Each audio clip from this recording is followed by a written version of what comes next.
nggak percaya silahkan. Ibu sedang punya persoalan, sedang punya masalah, masuk rumah nggak enak, lihat TV nggak nyaman, lihat suami gelisah, bisa. Tapi di depan Ka'bah itu bisa hilang.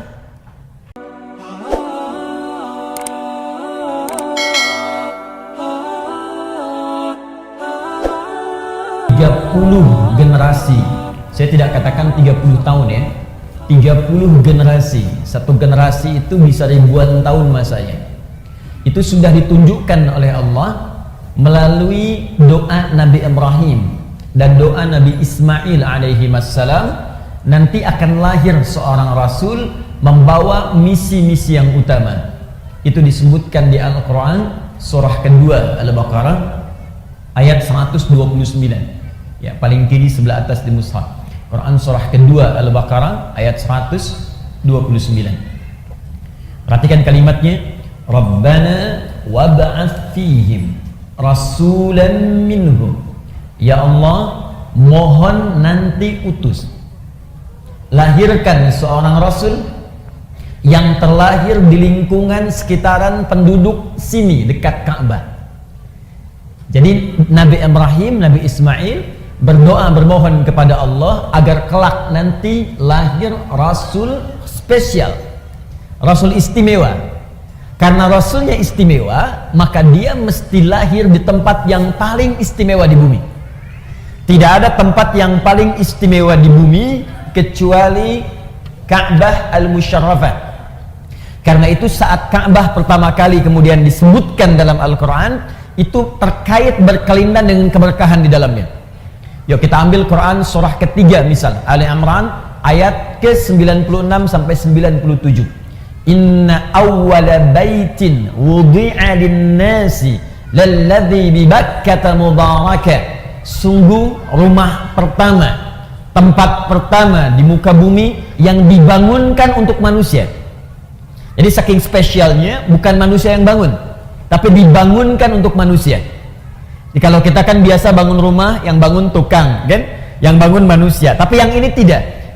Dibangunkan untuk manusia, bukan manusia yang bangun. Dan sekitarannya penuh dengan keberkahan. Ya, Quran surah kedua Al-Baqarah ayat ke-126. Ya, paling kanan sebelah bawah di mushaf. Wa idz qala Ibrahim rabbij'al hadza baladan amina warzuq ahlahu minat thamarati man amana minhum billahi wal yaumil akhir.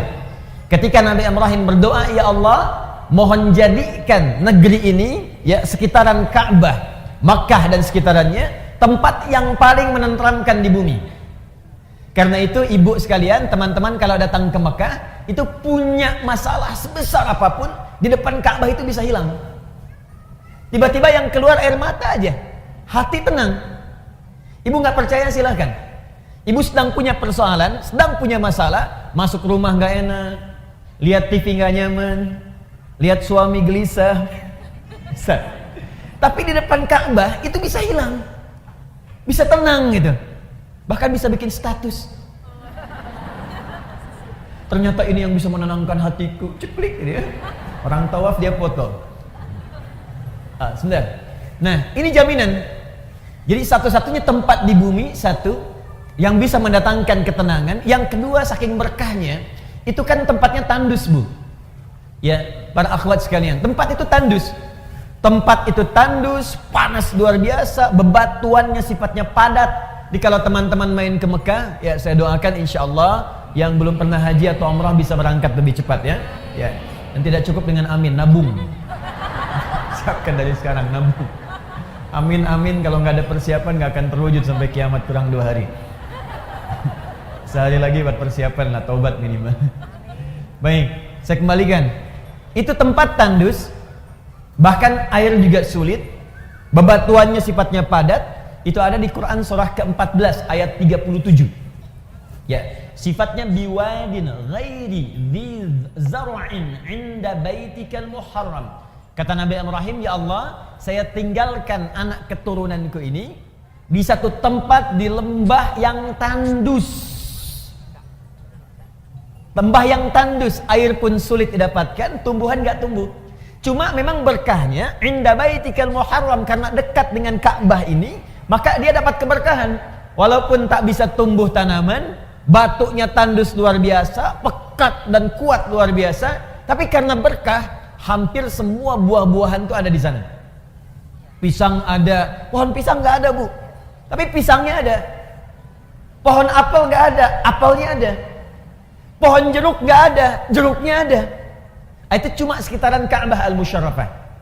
Karena yang dilahirkan Rasul istimewa, maka kata Nabi Ibrahim, Nabi Ismail, ya Allah, mohon lahirkan seorang Rasul yang istimewa. Saking istimewanya, tempatnya harus di tempat yang istimewa, di dekat Ka'bah Al-Musyarrafah. Tidak ada satu Rasul pun dari sejak Nabi Adam alaihissalam yang terlahir di dekat Ka'bah kecuali Nabi Muhammad sallallahu alaihi wasallam. Ya, Nabi Muhammad. Saya pernah tunjukkan kepada ibu dulu, masih ingat? Kalau ini Ka'bah kurang lebih seperti ini. Misal di sini bagian sisi Hajar Aswadnya, kita tarik garis lurus ke sini. Ya, sekitar 250 meter dari Hajar Aswad. Tarik lurus, sini bertemu dengan Bukit Safa.